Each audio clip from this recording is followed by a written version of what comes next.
العالمين ثم الصلاة والسلام على من لا نبي بعده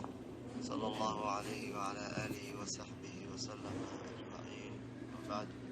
سلام الله عليكم ورحمته تعالى وبركاته وأمرك لي ولكن أستاذيني أحمد علمي ما أنت أدي الله ودري أقلاده وحاندي سوقت بنا يا فضلك إلى ذهي مالك جمعه sidaan wada ogsoonahay muslimiinta waxay leeyihiin maalin ciid ah oo ka soocan ciidaha kale marka ciiduhu way fara badan yihiin ciid sana oo marka uu dhamaado xajka ama rugni min arkaan islaam oo soonka ah oo loo yaqaan ciid al-fitriga laakiin waxaa jirta ciid kale ee la yiraahdo ciid al-isbuuc waa maalinka jumcada maanta waxaynu wax yar ka taabanaynaa haddii allah uu diri u kalaado fadliga ay leedahay maalinka jimcada ah alxamdulilah marka ilaahay wuxuu nagu manaystay waxaa jirta saacatulmustajaaba la yiraahdo nabigeena calayhi salaatu wasalaam oo ku tilmaamay in ay ku jirto maalinka jimcada wa khaasatan in laga raadiyo muslimiinta dadka walaalaha khayrka jecel بادروا بالأعمال واي إن أي كراديان بعد العصر صلاة العصر كقدم بيسا إن أي كراديان ساعة مجرته إلا قربنا آدنا إلهي وحوي تيستو وحيله يا سيدنا النبي عليه الصلاة والسلام ونوشيغي النبي عليه الصلاة والسلام وحونا ليهي حديث كسرنا ذي ورينا يا أبي هريرة إسلام مركعنا في صحيح المسلم wuxuu leeyahay ma jirto maalin ka khayr badan ee bini'aadamka u soo baxdo qorax maalinka jimcada ah maxaa dhacay maalinkaas jimcada fadligaas intaas la egno waxyaabaha ay u yeelatay waxaa ka mid ah fiihi khuliqa aadama wa fiihi udkhila aljanna waa maalinkiina la abuuray nabiyullaahi aadam waan ka faracnay waana maalinkii la geliyey jannada وفيه أخرج منها ومالك لك سوسارايا مركا وحيابها آدك وفضل بدن إيمانتا وجمعاء تحيم قفك بين آدنك أما مسلم كأم وحيابها لوي هذه حولها حق ورك نصر سكولها آذن مدرسات فرنتها مدرسة لوجوجي shaqooyinkii iskuulaadka ama suuqyada rukaay loo joojiyo macnaheedu muxuu yahay in uu badiyo tasbiixda iyo taxmiida iyo dikriga ilaahay si uu uga faa'iidaysto isla markaana uu u waafaqo saacadda la yiraahdo saacadul mustajaaba nabigeena calayhi salaatu wassalaam waxaa ka sugnaaday xadiis isla saxiix muslim uu warinayo abi hurayra wuxuu leeyahay من توضأ فأحسن الوضوء ثم أتى الجمعة فاستمع وأنصت غفر له ما بينه وبين الجمعة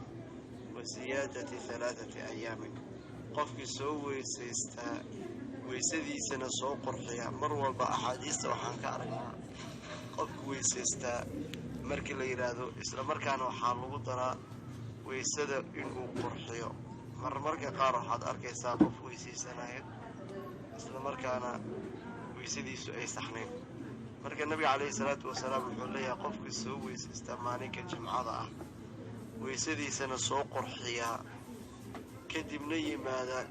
jimcada masjidka yimaada dhageysta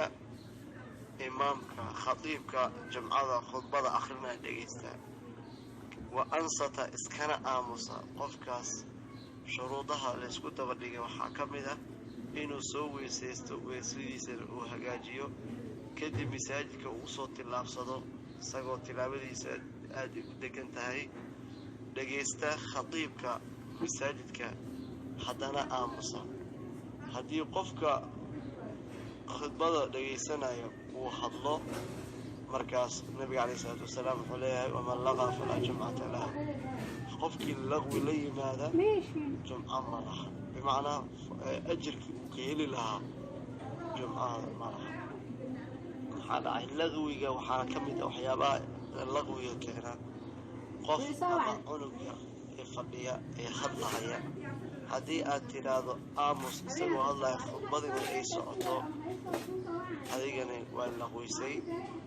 marka maxaa loo baahan yahay inaan soo qabaysano, si soo nidaamino, kadibna aan soo weysaysano, dharkeena aan soo barfuumaysano, ragga masaajidkana inagoo degan aan imaano. fastamaca wa ansata, dhagaysta haddana aamusnaada. gufira lahu, qofkaas waxaa loo dhaafaa maa baynahu wa bayna aljumcati, jumcadaas iyo jumcadii ka horreysay inta u dhaxaysay wixii dunuub ah ee uu galay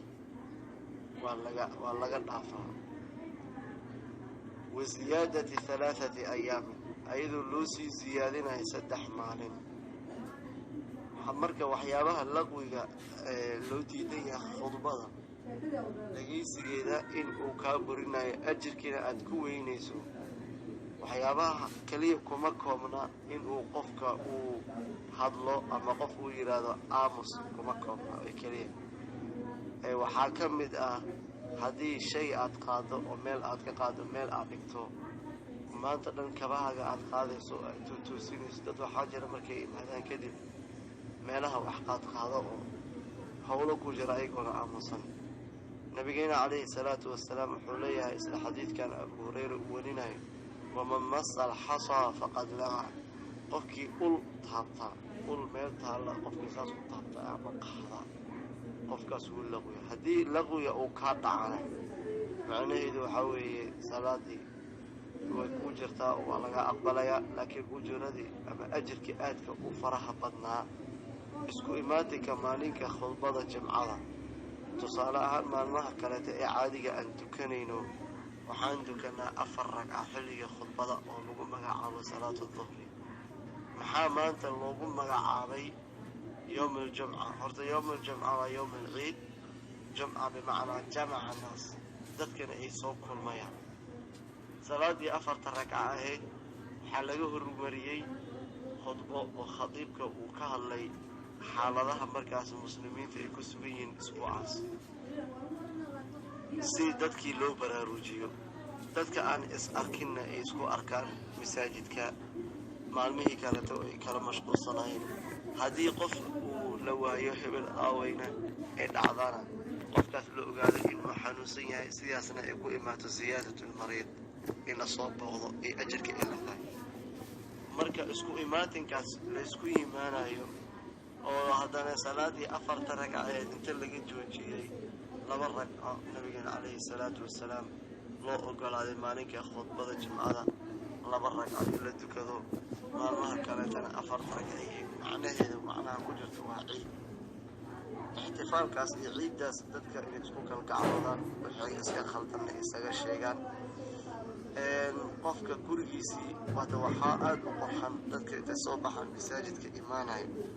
waxaa ka qurxan qofka marka guriga uu joogo xilliga khudbadana la gaaraa inuu gurigiisii ku soo weysaysto. maxaa dhaca? faa'iidadu maxay tahay? tallaabo ma jirto xagga masjidka uu u soo qaadayo qofka isaga soo weyse qaatay, dhanka masjidkan uu soo socda. nabigeena calayhi salaatu wasalaam ilaa wuxuu leeyahay qofkaasi waxaana laga tallaabada waxaa looga baadiliyaa dembi, tallaabada xigtana waxaa lagu siiyaa ajir weyn ayuu ku soo qaadanaya. marka xadiis uu warinayo isla abu hureyra uu warinayo oo arrimahan uu kaga hadlayo, wuxuu leeyahay qofka haddii uu soo weysaysta idaa jaa axadukum aljamca falyaqtasil.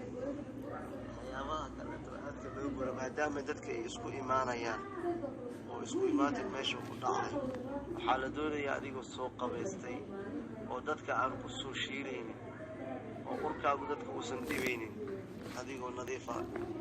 diinteennuna mar walba way bogaadisaa annadaafatu nisfu aliimaan, annadaafa min aliimaan. waxyaabahaasoo dhanna waxay ku tusinayaan isku imaatinka laysku imaanayo inuu ixtifaal u yahay.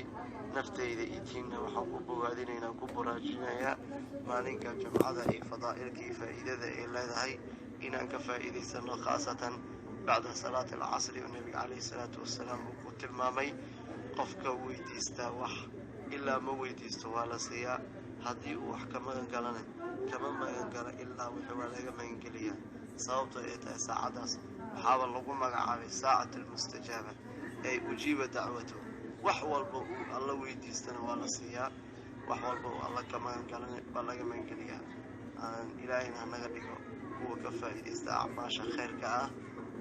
nafteeda iyo diinana waxaa mar labaad kula dardaarmayaa in aan ka faa'iidaysano maalinka khayrka badan ee aadka ugu sharafta badan yowm aljumca. aqulu qawli hada wa astaghfiru llah li wa lakum. assalaamu calaykum waraxmat